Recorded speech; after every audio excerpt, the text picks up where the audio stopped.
30 years of trusted brilliance. Sarvana Elite Golden Diamonds, now in Coimbatore, the ultimate destination for exclusive designs. அனைவருக்கும் அன்பான மாலை வணக்கம். இன்னொரு நிகழ்வில் இருந்து வரும்போது பிளான் பண்ணபடி வர முடியல. முதல்ல சாரி. ரொம்ப அழகாக வர்ணனையாக என்னுடைய சகோ வரவேற்பாங்க. ஆனால் மணி 9:45 இந்த வர்ணனை தேவையா? இந்த உலகத்தோடு ஒரு உறவு பாலமாய் தமிழ் சினிமாவை இந்த கலைத்துறை இணைக்கக்கூடிய அத்தனை சினிமா துறையினுடைய இந்த சினிமா பத்திரிகையாளர்களுக்கும் பத்திரிகை தொடர்பாளர்களுக்கும் நான் தலை வணங்குகிறேன். நெஞ்சம் நிறைந்த வாழ்த்துக்கள், வணக்கங்கள். நீங்களாம் நல்லா இருக்கணும். நேரம் குறைவாக இருக்குது, டக்கு டக்கு நான் பேசிடுறேன். இந்த நம்மளுடைய பிரசாத் வென்யூவில் இங்கே இருக்கிற எல்லா பேர்கிட்டையும் எஃப்எம்மில் வேலை பார்த்தப்ப, டிவியில் வேலை பார்த்தப்ப, சோஷியல் மீடியாவில் வேலை பார்த்தப்ப, தனியாக யூடியூப் சேனல் வச்சுருந்தப்போ எல்லா பேர்கிட்டையும் திட்டு வாங்கின ஒருத்தனா அது நான் தான். எஃப்எம்மில் வேலை பார்க்க மௌன ரவி என்ன, அவர் நிக்கில் சார் எல்லாம் இன்டர்வியூ தருவாங்க. அப்போ எடுத்து முடிச்சு ஃபோன் பண்ணுவேன். ஆனால் ஒரு சின்ன மிஸ்டேக் நான் என்னாச்சுமாங்க, இந்த ரெக்கார்டரில் ஆன் பட்டன் அமுக்க மறந்துட்டேன். பக்கத்தில் இன்னொரு எஃப்எம்மில் வாங்கி தருவேன். ஏன்டா என் உசுரை வாங்குறேன் அப்படின்ட்டு. அதே மாதிரி நடுவில் ப்ராப்ளம்ஸ்லாம் வரும்.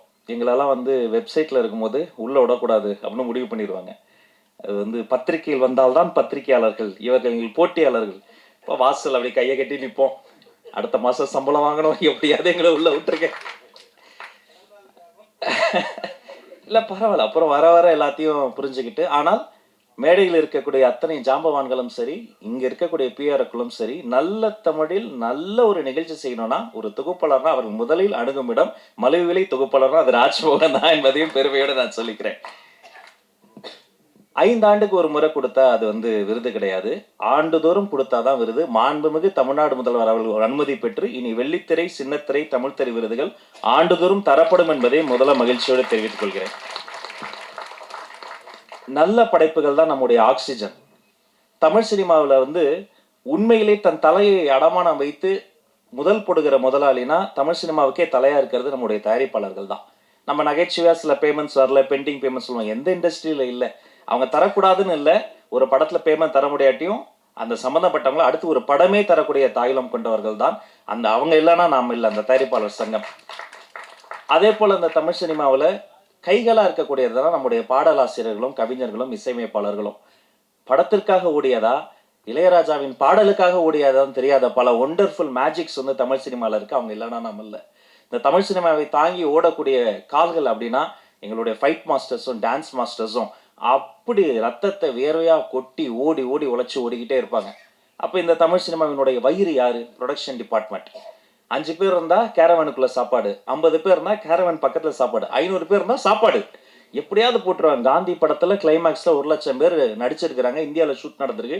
எப்படி காலைல பிரேக்ஃபாஸ்ட் கொடுத்துருப்பாங்க, மதியம் லஞ்ச் போட்டிருப்பாங்க, சாப்பிட்டு முடிக்கும் போது கடலை முட்டை எப்படி கொடுத்துருப்பாங்க யோசித்தே பார்க்க முடியாது. அப்படிப்பட்ட இந்த சினிமாவினுடைய நாடி நரம்பெல்லாம் ஓடிக்கொண்டு இருப்பது இந்த தமிழ் சினிமாவினுடைய அன்சங்கட ஹீரோஸாக இருக்கக்கூடிய இந்த ரத்தமாக இருக்கக்கூடியதுன்னா நீங்கள் தான், பிஆர்ஓஸ் தான். நீங்கள் ஓடி ஓடி இங்கே போகணும் அங்கே போகணும் ப்ரொமோஷன் போகணும் ஓடிக்கிட்டே இருப்பீங்க. இப்போ சினிமாவினுடைய இதயம் யாரு? உண்மையிலேயே தன்னுடைய இதயத்தை பற்றி கவலைப்படாத இயக்குனர்கள் தான். அந்த இதயம் ஓடிக்கிட்டே இருக்கும். எப்படியாவது ஒரு நல்ல படத்தை எடுத்துட முடியாதான்னு 40-50 வருஷம் சாலிகிராமத்தினுடைய காவேரி கார்னர்ல சுற்றி கொண்டிருக்கக்கூடிய அண்ணன்களை நான் அறிவேன். இந்த மொத்த சினிமாவினுடைய உடலுக்கு ஒரு அழகான ஒரு ஸ்கின் வேணும் இல்லையா? அது நம்ம மேக்கப் டிபார்ட்மெண்ட். அப்படி அவங்க டச் பண்ணும்போது அப்படி சாமியை கும்பிட்டுட்டு அந்த ஃபர்ஸ்ட் அப்படி ஒரு பொட்டு வைக்கும் போது நாமளும் ஒரு நாள் பெரிய ஆர்டிஸ்ட் ஆகணும், ஒரு ஆர்டிஸ்டுக்கு ஒரு பெரிய நம்பிக்கை வரும். சரி, இது எல்லாமே இருக்கு. அப்படிப்பட்ட இந்த சினிமாவினுடைய ஆக்சிஜன் யாரு? துணை இயக்குனர்கள். டைரக்டர் இல்லாம கூட ஒரு 2 மணி நேரம் சமாளிச்சு சில ஷாட்ஸ் எடுத்துருவோம். துணை இயக்குனர்கள் இல்லாம ஒரு ஷாட் கூட எடுக்கவே முடியாது. அவங்க ஒரு பெரிய அன்சங்கடு ஹீரோஸ். இப்படி எத்தனையோ அன்சங்கடு ஹீரோஸ்லாம் அங்கே சினிமாவில் இருக்கிறாங்க. அத்தனை பேரோடும் பாராபட்சம் இல்லாமல் பழகக்கூடியவங்க இந்த பிஆர்ஓஸ். அத்தனை பேருடைய பாதி பேருக்கு என்ன தெரியும், அவங்க பேரு தெரியும். நான் எப்படி கல்யாணம் பண்ணோம், குழந்தை, எல்லாருமே ஒரு ஃபேமிலி ரீயூனியன் மாதிரி தான் இருக்கு. அண்ணன் நகைச்சுவையாக சொன்னாங்க, செல்வமணி அண்ணன். அது என்ன பேமெண்ட் பெண்டிங் நான் சொல்லிடுறேன். அது ஒன்றும் இல்லை, தமிழ் சினிமாவில் எல்லா சங்கங்களும் சேர்ந்து ஒரு நல்ல விழா எடுத்தோம். முத்தமிழறிஞர் டாக்டர் கலைஞர் ஐயா அந்த பராசக்தி படத்தில் அன்னைக்கு ஒலித்த அந்த ஒரு குரல், அம்பாள் இன்றைக்கடா பேசியிருக்கிறாள் இன்னும் ஒலித்த குரல், அவருக்காக ஒரு 100ஆண்டு விழா எடுக்கணும்னு பிளான் பண்ணி எல்லா சங்கங்களும் ஒன்று கூட்டிட்டாங்க. அப்போ வரிசையாக ஃபோன் வருது. லிங்குசாமி சார் ஃபோன் பண்ணுறாரு, பாண்டியராஜ் சார் ஃபோன் பண்ணுறாரு. எனக்கு என்ன பதட்டனா, சரி இது கலை சேவை தான், பேமெண்ட் வருமா வராதா, நாம வாடகை வர கட்டு. அப்போ நான் என்ன யோசிச்சேன், சரி சார் இந்த வரேன் சார் அதர் சார் அப்படின்னு சமாளிச்சுக்கிட்டே இருந்தேன். திடீர்னு ஒரு பிஆர்ஓ ஃபோன் பண்ணாரு, அண்ணே ஒரு நிமிஷம் உங்ககிட்ட செல்வமணி சார் பேசுகிறோன்ட்டார். எடுத்தோடனே ஹலோ அப்படின்னாரு. கிளம்பிட்டானே, இந்த க்ரீன் பார்க் நோக்கி வந்துக்கிட்டு இருக்கேன். பக்கத்தில் வந்துட்டானே. வந்து அந்த 1 மாத காலம் உழைத்து யாருமே எனக்கு தெரிஞ்சு வீட்டுக்கு போகல. அவர் பாண்டியராஜ் சார் எல்லாருமே தயாரிப்பாளர்கள் அதில் ஒர்க் பண்ணுவாங்க. தயங்க முன்னாடி அன்சங்டு ஹீரோஸ் அத்தனை பேர் ஸ்கிரிப்ட் எழுதி தள்ளி எல்லாரையும் அங்கே மேடையில் ட்ரெயினே கொண்டு வந்துட்டோம்.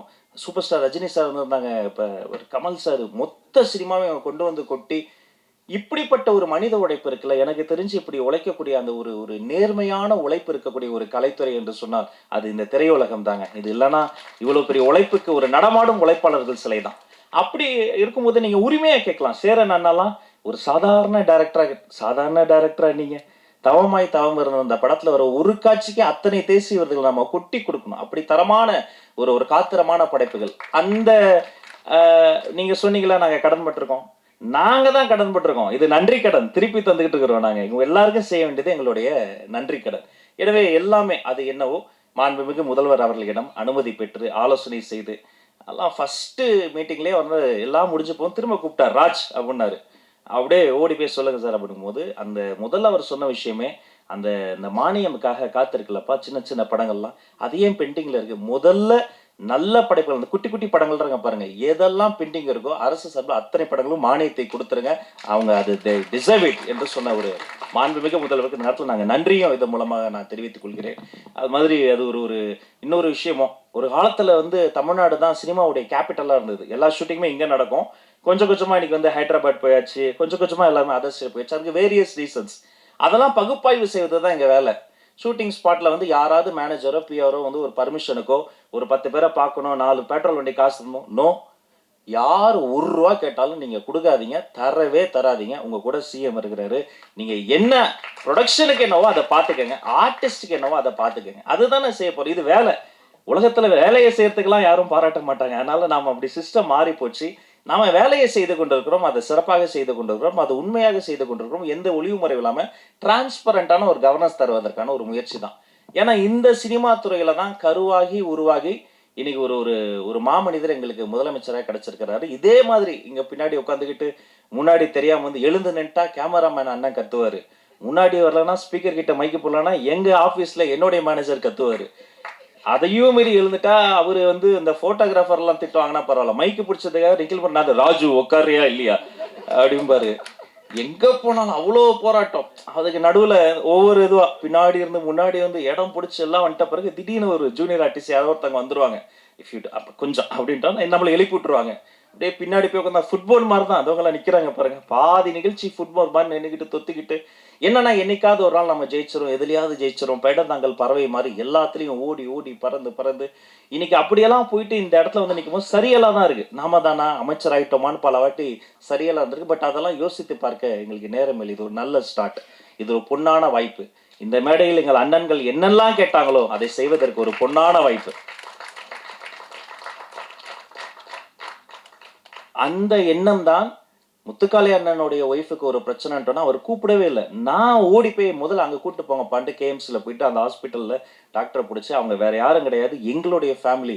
அவர் நடிகராக பார்க்காதீங்க, ஒரு மிகப்பெரிய ஒரு ஒரு கல்வியாளர்னு சொல்லி நின்னதாக இருக்கட்டும். அவர் பாவா லட்சுமணன் அண்ணன் கூடலாம் நான் ஒரு படம் கூட ஒர்க் பண்ணதே இல்லை.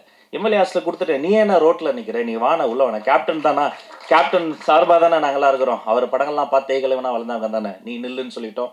பாரதி ராஜா ஐயா மறைந்த போதும் பாக்கியராஜ் சார் மறைந்த போதும் ஓடோடி போய் முதல்ல நின்று முழு அரசு மரியாதை கொடுத்தது எங்க கடமை. அவங்களுக்கு செய்யாம நாங்க வேற யாருக்கு செய்ய போறோம்? ஏன் இந்த எல்லாரும் வந்து சினிமாக்கு இப்படி பண்றோம் அப்படி பண்றோம்லாம் நினைப்பாங்கலாம் சொல்லாதீங்க. நான் பள்ளிக்கல்வித்துறை அமைச்சர். அரசு பள்ளியில படிக்கிற ஆட்டிசம் குழந்தைங்க இருக்காங்க பாருங்க, அவங்கள வந்து என் ரூமுக்கு எந்த குழந்தை வந்தாலும் டக்குன்னு ஒரு குட்டிச்சாரை போட்டு பக்கத்தில் உட்கார வச்சிரும், சாக்லேட்ஸ் வந்துடும், ரொம்ப நேரம் பேசுவோம். அந்த அப்பா அம்மா முதல்ல கொஞ்சம் டார்ச்சர் பண்ணுவாங்க, ஏய் அமைச்சருக்கு வணக்கம் சொல்லு, அதை சொல்லு, இதை நான் சொல்லுவேன், நீ கொஞ்சம் நேரம் சும்மா இருக்க சொல்லு, நீ அப்படி உட்காரு, நீ ஒன்றும் ஜாலியாக பேசிகிட்டு இருப்போம். ஆட்டிசம் குழந்தைகள் வந்தால் அந்த இடம் ரொம்ப சிரமமாக இருக்கும். இப்போ நம்ம இப்படி டெக்கோரமாக பேசுகிறோம்ல, அவங்களுக்கு அது புரியாது. நம்ம கண் பார்த்து பேசுவோம், அவங்க ஃபேன் பார்த்து பேசுவாங்க, திடீர்னு கத்துவாங்க, மற்ற சின்ன சத்தம் கேட்டால் பேனிக் ஆவாங்க. அந்த பேரண்ட்ஸ் வந்து இன்னும் டஃப்பான ஒரு ஒரு லைஃப்பை வந்து மேற்கொள்வாங்க, அழுவாங்க லிட்ரலாக. ஏன் இப்படி வந்தது, என்ன பண்ணுறதுன்னு தெரியாமல். அப்போ ஒரு நாள் வந்து ஒரு அதிகாரி வந்து ஒருத்தர் வந்து சொன்னார், ஒரு நல்ல ஐடியா கொடுத்தார். நம்ம எம்ஜிஆர் ஃபிலிம் இன்ஸ்டிடியூட்ல அரசு பள்ளியில் படிக்கும் ஆட்டிசம் குழந்தைகளை செலக்ட் பண்ணி போய் அவர்களுக்கு ஒரு உலக சினிமா போட்டோம். சரி, இதையே தொடரணும்னு, இந்த கலையை அந்த குழந்தைகளை கொடுக்கணும்னு, இனி மாதந்தோறும் அரசு பள்ளி ஆட்டிசம் குழந்தைகளுக்கு உலக சினிமா போடுவது என்று முடிவெடுத்து அதை நாங்கள் தொடங்கிவிட்டோம். நாங்கள் பேசும்போது எங்களோடு பேசாத அந்த குழந்தை அந்த சினிமால வர மீனோடு பேசுது, மானோடு பேசுது, அவ்வளோ சந்தோஷம், சிரிச்சு விளையாடுது. அந்த இன்டர்வல் பிளாக்ல போய் அந்த குழந்தைங்க பேரண்ட்ஸ்லாம் பார்க்கும்போது தான் தெரிஞ்சது, அந்த குழந்தைகளுக்கு மட்டும் இல்லை, அந்த அப்பா அம்மாக்கே ஒரு பெரிய ரிலீஃப். ஒரு பப்ளிக் பிளேஸ்ல அவங்களுக்கு ஆக்சஸ் இருக்காது, டக்குன்னு பேனிக் ஆவாங்க அந்த குழந்தைகள் பிஹேவ் பண்றதை வச்சு. அத்தனை பேர் கட்டிப்பிடிச்சு கைப்பிடிச்சு நன்றி சொல்லும் போது நான் நினைத்து பார்க்கிறேன், கிட்டத்தட்ட அது மாதிரியான அந்த குழந்தைக்கு எனக்கு என்ன வித்தியாசம், என்ன பண்றேன்னு எனக்கே தெரியாம ஏதோ பண்ணேன், கிடைச்ச எல்லா வேலையும் பண்ணேன். ஆனா இன்னைக்கு வந்து நிக்கிற இதெல்லாம் பண்றேன்னு சொன்னா அது இந்த திரைக்கலை தந்த ஒரு ஒரு ஒரு வலிமை, அந்த இதயத்தை தொடக்கூடிய ஒரு ஒரு உணர்வு, நல்ல படைப்புகளை பார்த்து படித்து கேட்டு வளர்ந்தது. இதையெல்லாம் இப்படியெல்லாம் செய்யணும்னு நினைத்து என்னுடைய மாண்புமிகு முதல்வர் எனக்கு கொடுத்த ஒரு நல்ல வாய்ப்பு, அவர் வைத்த நம்பிக்கை, நீங்கள் எல்லோரும் வைத்திருக்கிற நம்பிக்கை, இதை நான் நிச்சயமாக காப்பாற்றுவேன். கடைசி மூச்சு வரை நேர்மையாக வேலை செய்து உங்கள் அத்தனை பேரினுடைய கோரிக்கையும் மாண்புமிகு முதல்வரிடம் அனுமதி பெற்று நிறைவேற்ற என்னாலான எல்லா முயற்சிகளையும் செய்வேன் என வாழ்த்தி வணங்கி விடைபெற்று செல்கிறேன். அனைவருக்கும் நன்றி. Thank you so much. Sarvana Elite Gold and Diamonds, the ultimate destination for exclusive designs.